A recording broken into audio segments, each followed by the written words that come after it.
तेरे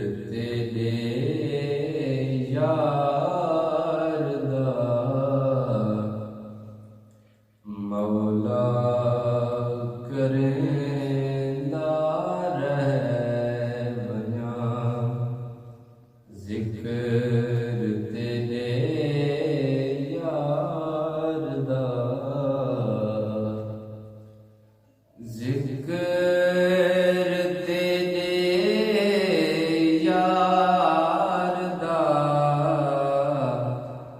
मौला करेंदा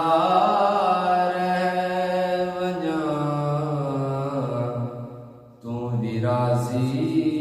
मैं भी अपना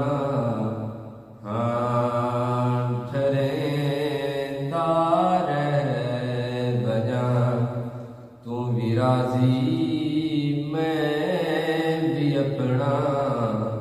हाँ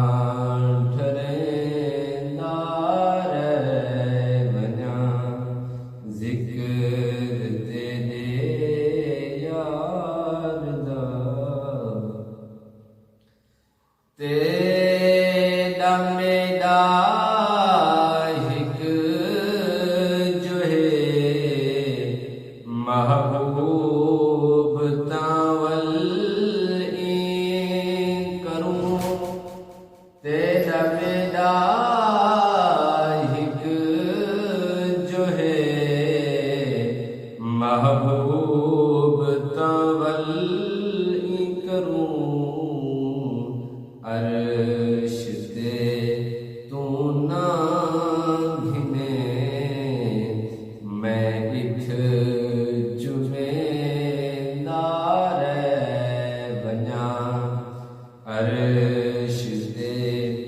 तू ना घिने मैं इथ जुमेंदा रह वजां जिक्र